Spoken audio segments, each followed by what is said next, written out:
Greta, the Misfit Greyhound.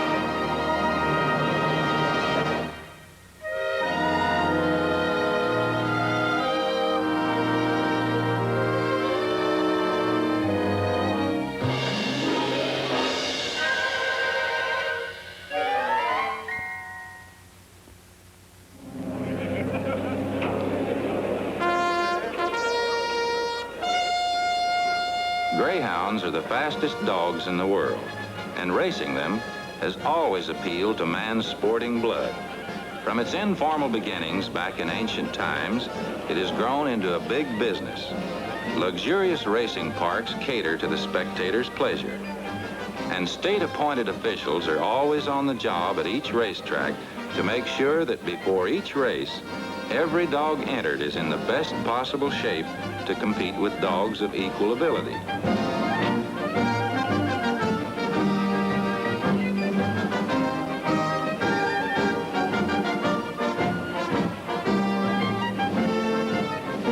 To most bettors, a greyhound is not so much an animal as a number he hopes to make money on.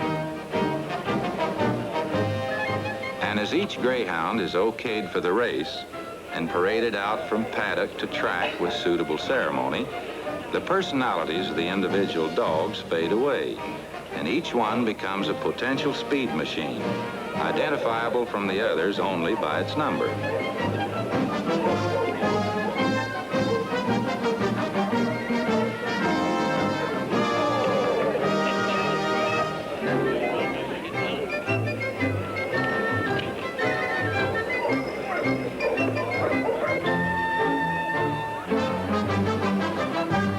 A greyhound track is a marvel of mechanical efficiency.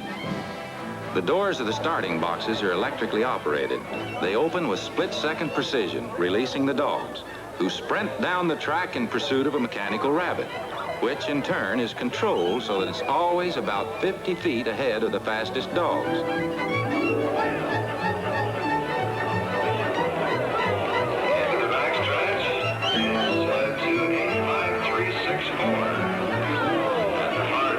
Always run after that electric bunny with high enthusiasm because their instinct compels them to chase anything that moves. That's what makes greyhound racing. Our story's about one particular racing greyhound named Greta.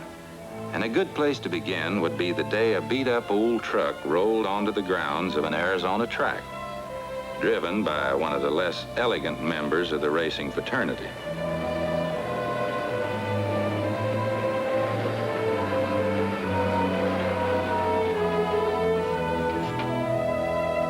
He was the kind that ekes out a meager living racing just one or two dogs. This fella had all his hopes pinned on one, Greta. Now, this was too bad, because out of all the dogs he could have chosen, Greta was a misfit. She was the one greyhound in a million who didn't like all the fanfare of racing. As the dogs are checked in, track rules insist that they be muzzled. Otherwise, their eagerness to run builds such tensions that their usually good dispositions can easily give way to everything from nervous bickering to out-and-out free-for-alls.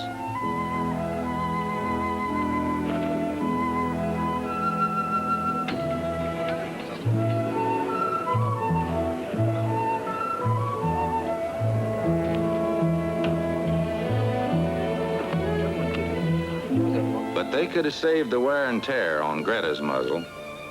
There were no tensions building in her today. Even if the others were raring to go, this race meant as little to her as it meant everything to her owner. In fact, he didn't know what he'd do tomorrow if Greta wasn't in the money today.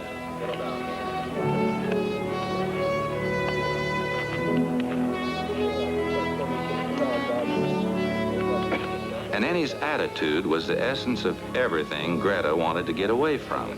It was always the race that mattered.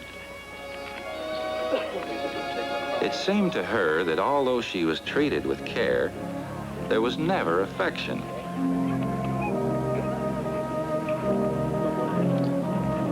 Now here was a man she could have liked, but when he laid a hand on her, It was only to be sure her toenail identification matched the one on her chart. If somebody, just once, would even act a little playful or do something a little different.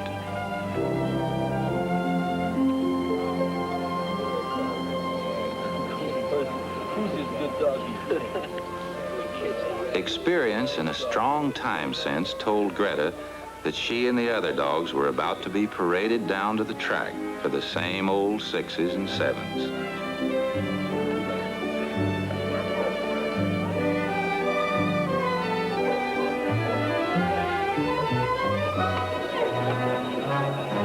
All the rest of them could hardly wait. They all loved the life of the racetrack.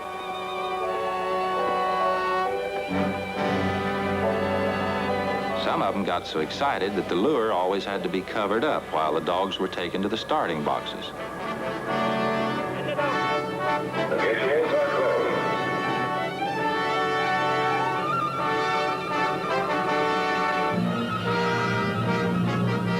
It was when she was put in her starting box that Greta knew she couldn't go around that track again without doing something different. This time, she was going to have some fun. The rabbits are ready.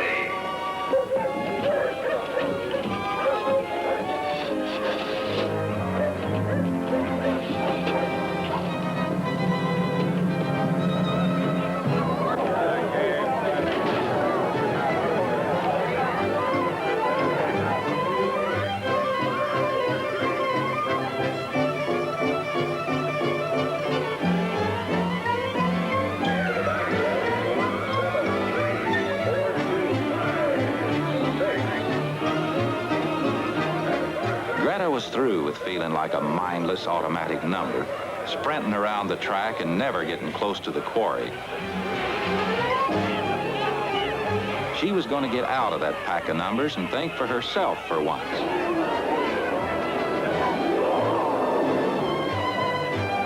Now, if she could cut through the infield, she could head those rabbits off at the home stretch.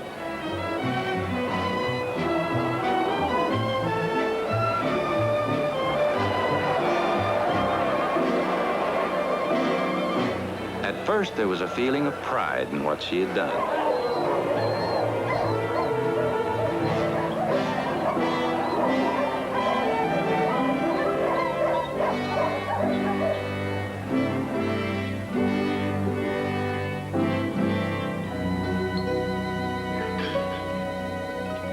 She quickly sensed the unspoken surprise and disapproval around her. And then the cold, wordless anger of her owner lay like a weight on her back.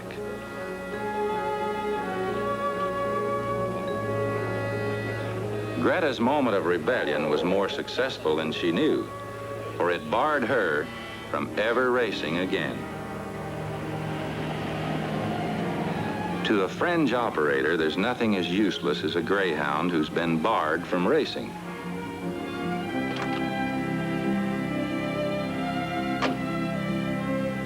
A twinge of conscience might have nagged Greta's owner, but not for long. He was tossing her out of his life, just like he'd throw a beer can by the side of the road.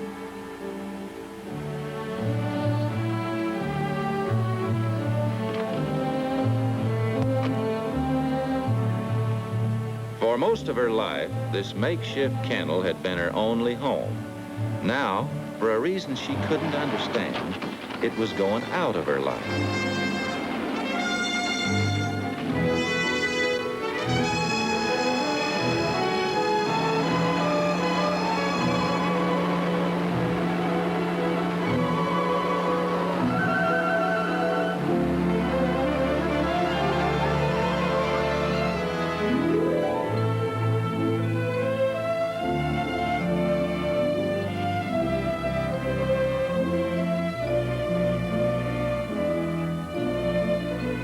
Fortunately for Greta, her first bewilderment at being abandoned in a strange big world was cut short with the sight of an old familiar object.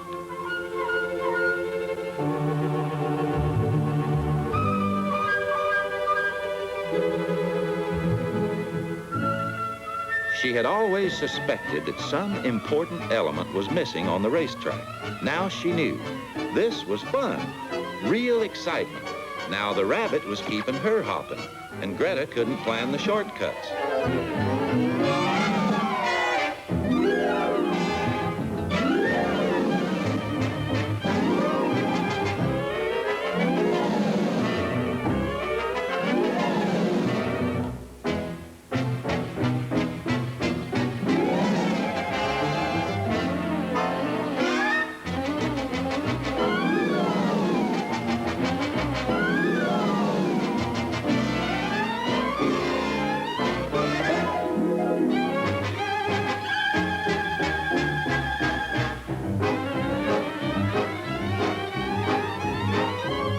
But after the excitement came the letdown. She'd expected to catch that rabbit.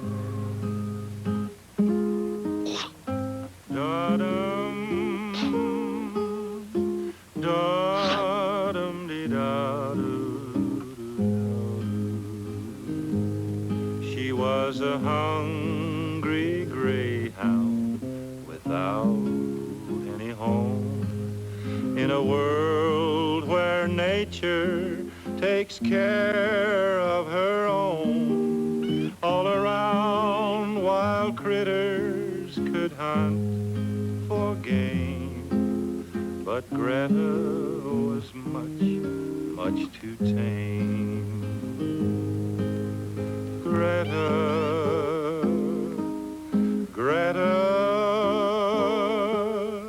Greta, the misfit greyhound.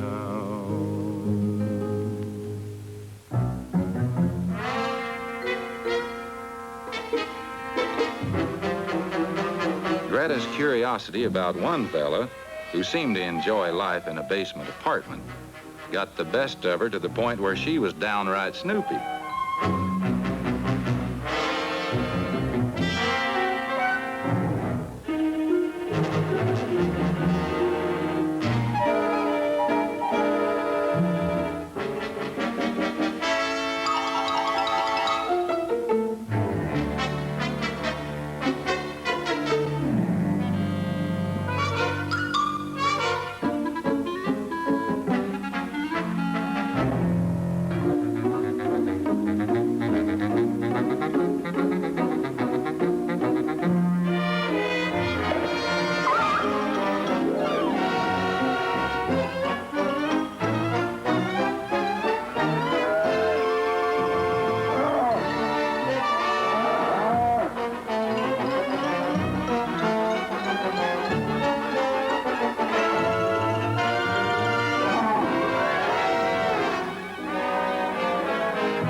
It was getting to be the time of day when Greta was used to being fed.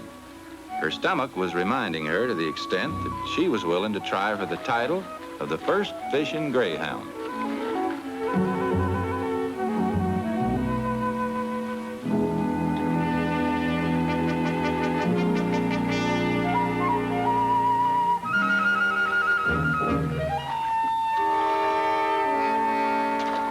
But it's always the same no matter where you go. As soon as you start to fish, there's somebody eyeing. If it isn't the game warden, it's the fella that owns the fishing rights.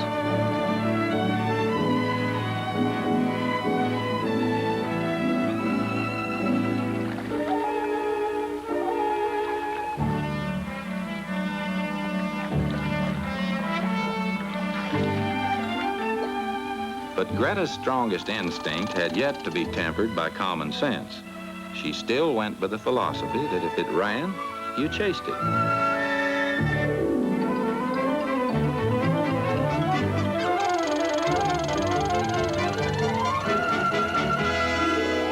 Even if it meant leaving the day's catch unguarded.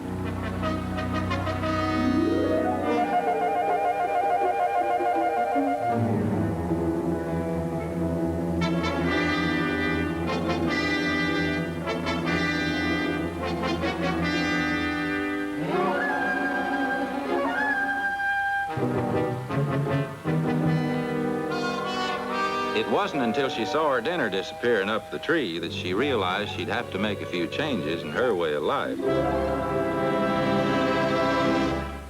She was a lonely greyhound in search of a friend. And then she saw a small town just over the bend. Maybe here was someone who'd understand, someone with a friendly hand.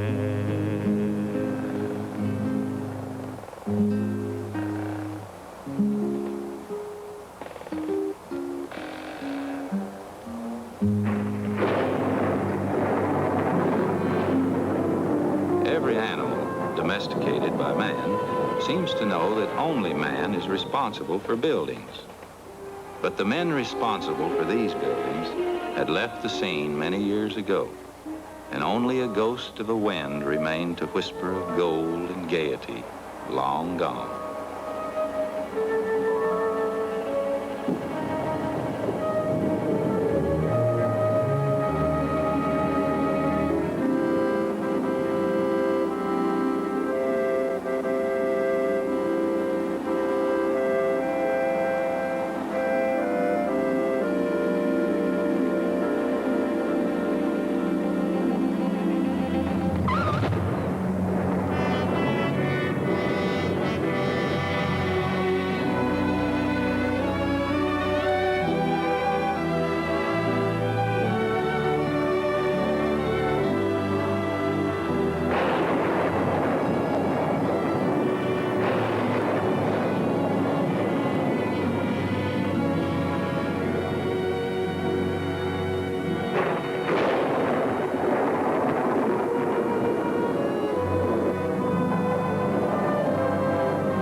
The next morning, her visit to the ghost town had faded into a memory of a bad dream.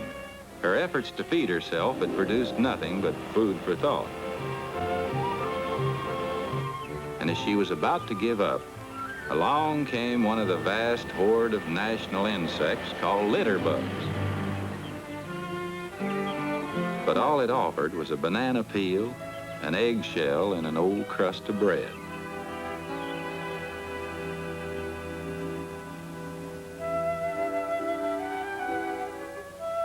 The crust of bread hadn't been much of a meal, so Greta had to fill up on optimism. More than likely, the people in this house were just sitting in there waiting to welcome a nice, hungry dog.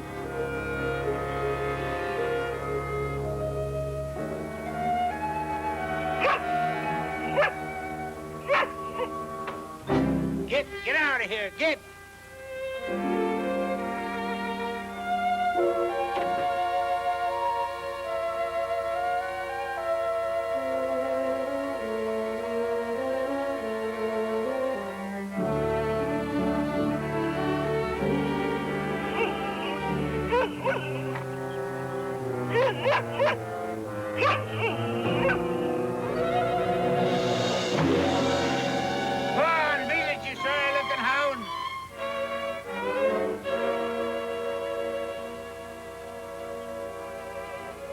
There was nothing for her to do but keep moving.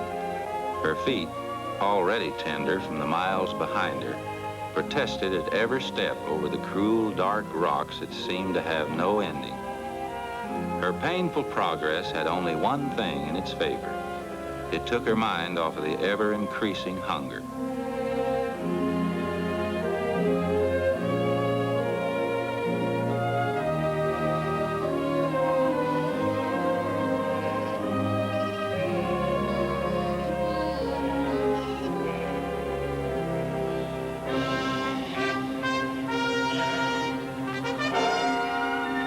Greta had reached sheep country.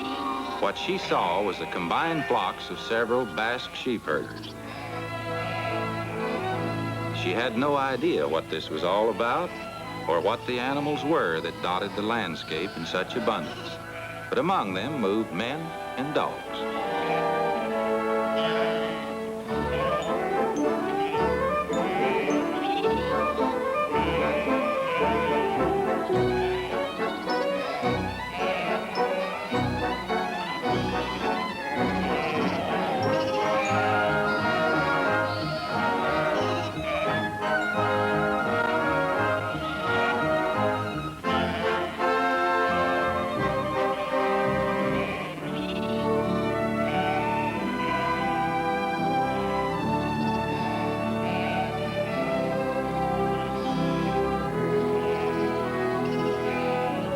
Her first joy in finding a creature like herself was soon doused. This fellow was like all the others in this forbidding world. He had no time for anything but his own business. But the sense of survival was stronger now than any delicacy of manners, and she followed him boldly into camp. They'd probably try to run her off, but she knew she wasn't able to travel one step farther.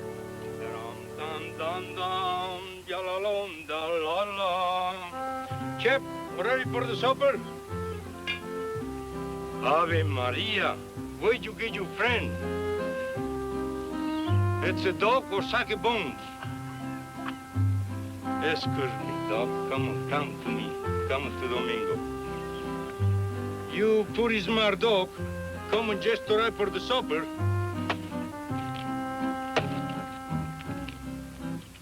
Looks like you need few suppers anyway. Chip, Torriona jaten. Never move through. Demo, Ninu, on a chago gossiga. Torchagura. Rajuga. Hot. Chappy, Torrionaya. Rajuga. Chip.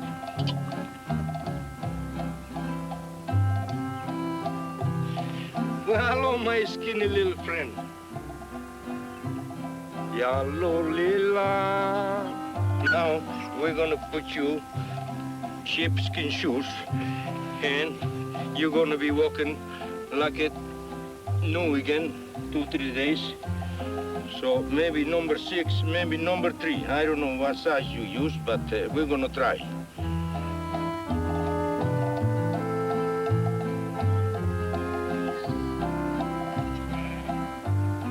Greta didn't mind a few rude stares. The soft boots shielded her sore paws so she could walk with comfort. But more than that, even the laughter was friendly in this place, and she sensed that the boots made by Domingo, the herder, were expressions of his warm-hearted concern.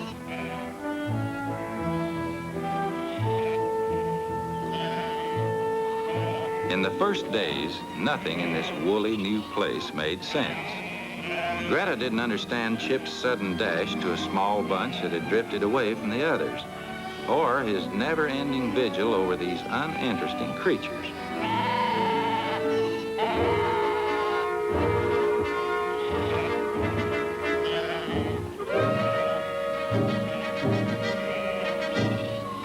Her sharp eyes were looking for something to run after.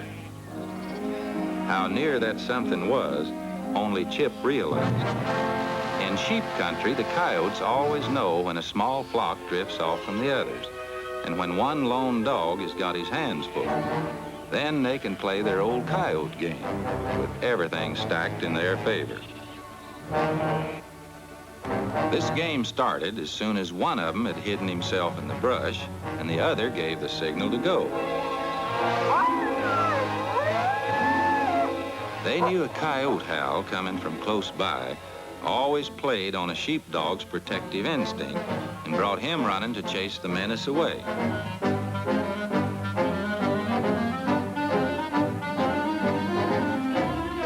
Now, Chip didn't know it, but he'd been chosen to be it.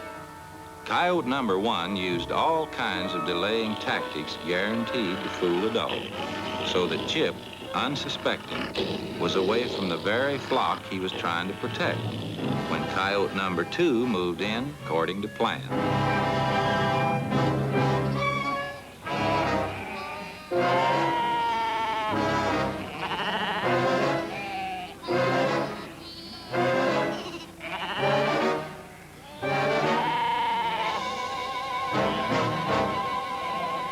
But one thing they'd overlooked entirely was the newcomer.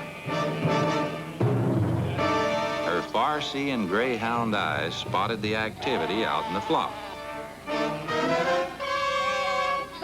The sudden appearance of a new player on the other side panicked half the leading team.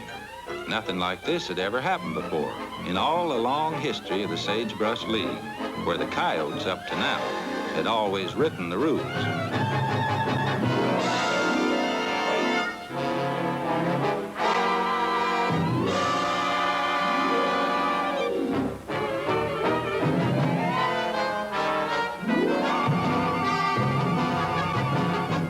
Coyote number 1 was getting tired of this holding action.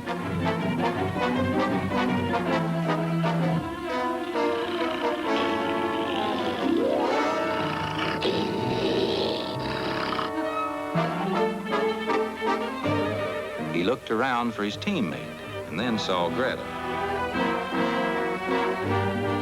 About the same time, she saw him. He tried to cancel the game, claiming a foul. But now it was Greta who was calling the shots.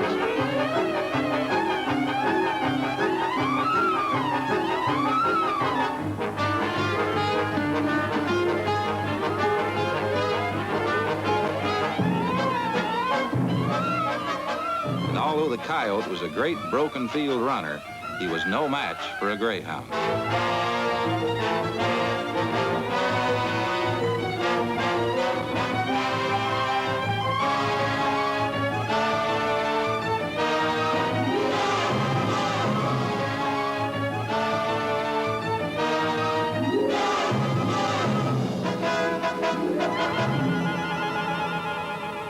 As soon as Greta got Chip off the hook, his instinct took him back where he belonged.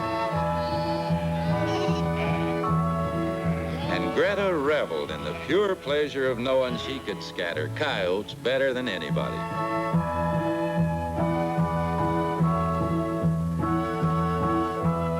And when Chip, that dour old herdsman who had never so much as given her a nod before, welcomed her back from her victories as a partner, it had quite a dizzy effect on both of them, and was undoubtedly responsible for Greta showing off her own special talent for speed just once more.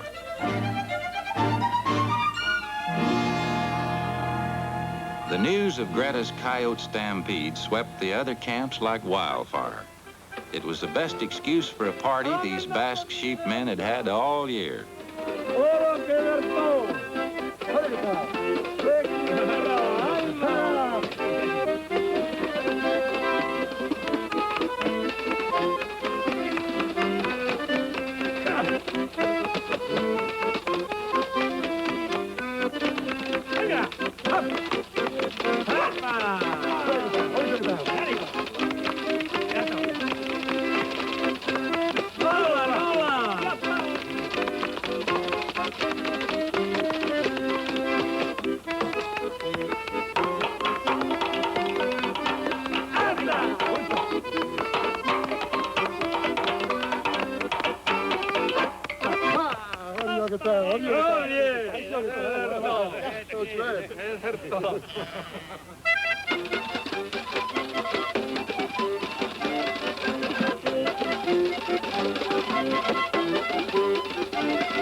Of course, the first slice of the fresh, warm sheep herder's bread went to the guest of honor. She was the best coyote dog from Maine to Spain.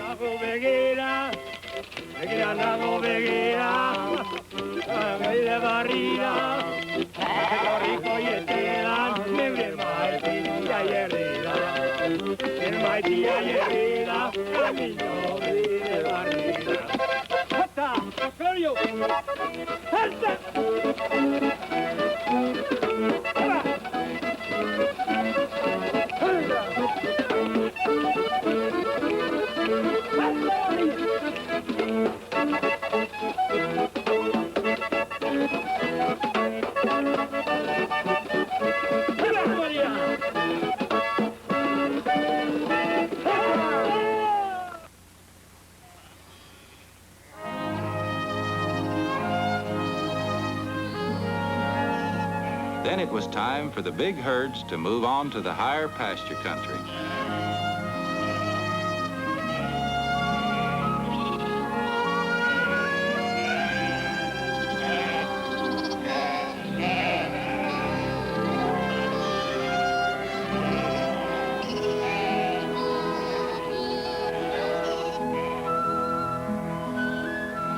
The long trek also marked the beginning of an unspoken agreement between Chip and Greta. He would drive and tend the sheep as usual, but now he didn't have to worry about the varmints. Greta was riding shotgun.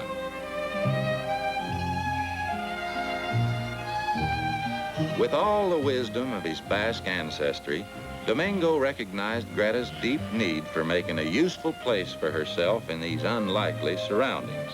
So, he saw to it that she became a sort of a four-legged Florence Nightingale to the flock.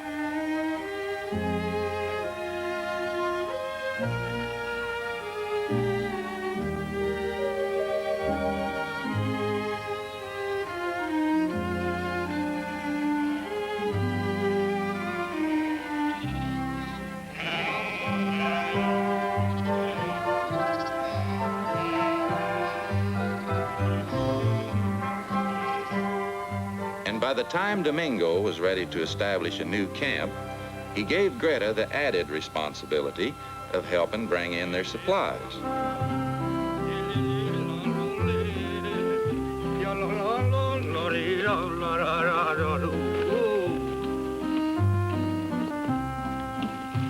Now we got the food, so we're gonna watch this sheep. Lots of animals are here. No letting this animal steal our good food. So I'm gonna get another load and you're gonna stay here watching. It's always a great feeling to be able to go off knowing you've left your affairs in capable hands. And Greta was ready to show all potential trespassers who was boss.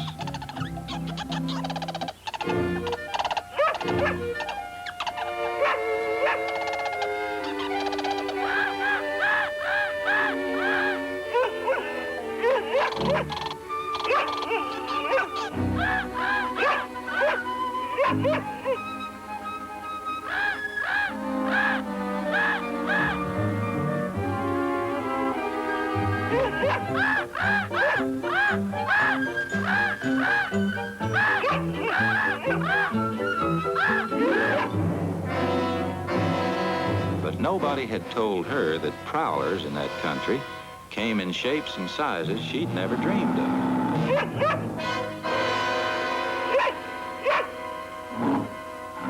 Something about the unexpected visitor made her nervous, and her misgivings weren't helped any by the appearance of two pocket-sized models of the original.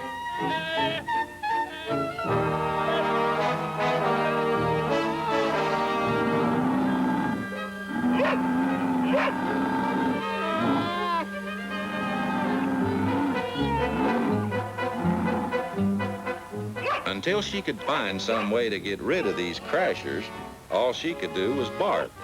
The plain truth was, there was nothing Greta had that was any earthly use in this new situation. Yesterday's heroine was becoming today's has-been. It looked like Greta was a misfit all over again.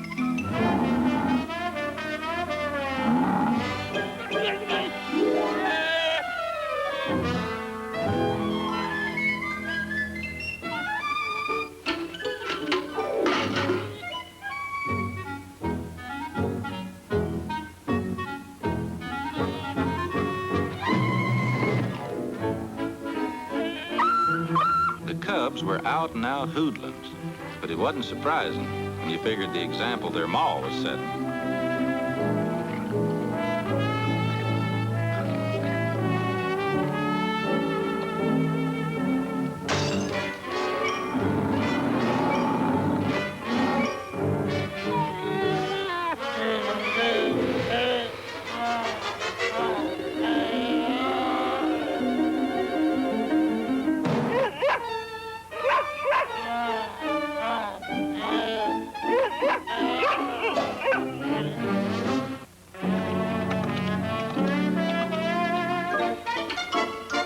It was anybody's guess where all this was going to end.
The big spree had been bad enough up to now, but when Greta was a helpless witness to the dying gasp of Domingo's most prized possession, this was just too piercing.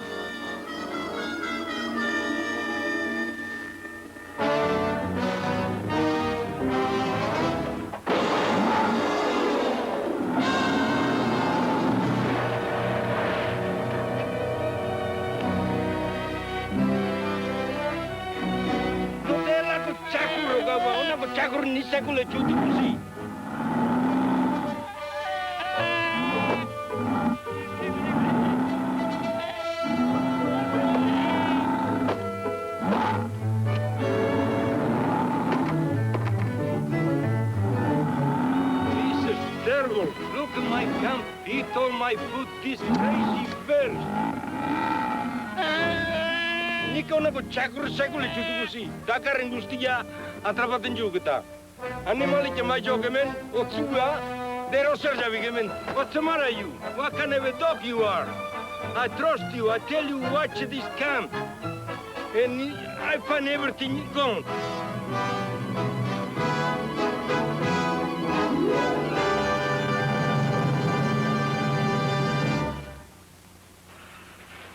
Domingo's report of bear trouble brought the conservation officers within the hour, all in their specially designed bear trap.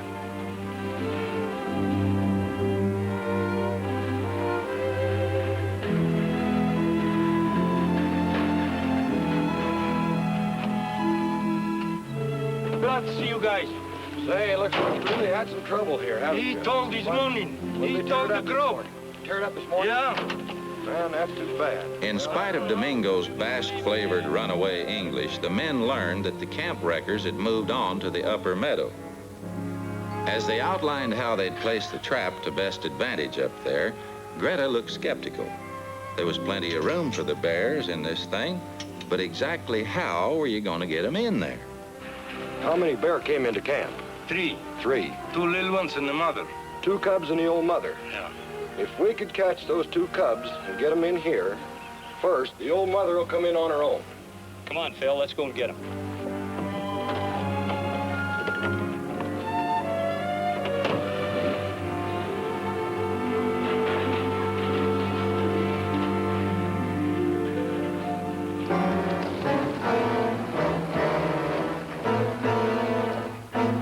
The first good break came when Chip discovered the mother bear heading upstream and persuaded her to change her mind.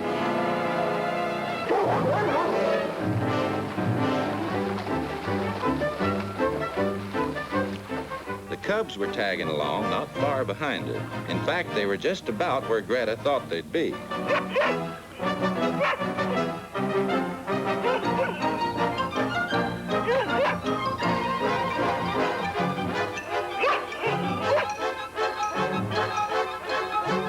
The time element was getting tricky. Domingo had to spirit those cubs away from Mama's apron strings and into the trap first, before she realized what was up. So he plunged wholeheartedly into his work.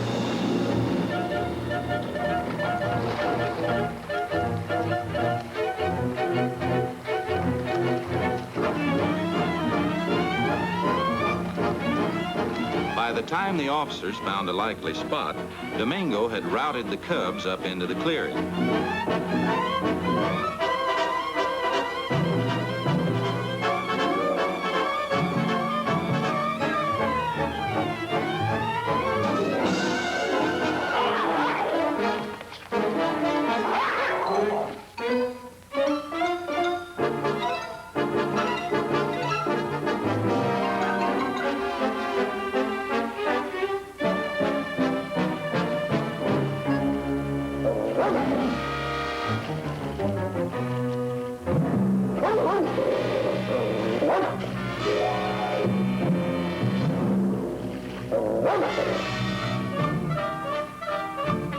For all the success Domingo and Greta were having, they might as well have been playing blind man's buff.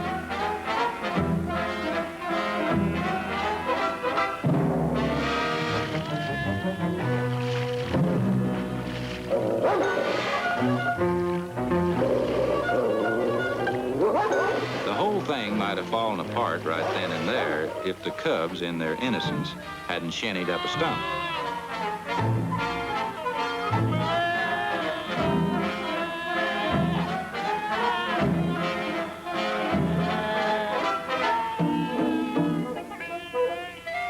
Although Domingo had taught Greta to pull a harness as a trick, or at most a pleasant pastime, they both knew now that it just might save the day. The conservation boys had picked out what they hoped would be the best spot for the wind-up of the action. And being bear psychologists, they knew Domingo must be having a time handling those two rough and tumble delinquents. The trap door made a pretty small target to aim for when your ammunition was unpredictable. But at least Greta had faith. She considered Domingo the smartest man in the world, and Chip the smartest dog. But even Chip couldn't keep Big Mama at bay when she kept hearing her young'uns squalk.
She's a happy greyhound with plenty of friends, a very happy greyhound as our story ends, with a brand new life and a job to do. Her misfit days are through. Greta, Greta, no longer the misfit greyhound. Greta, Greta,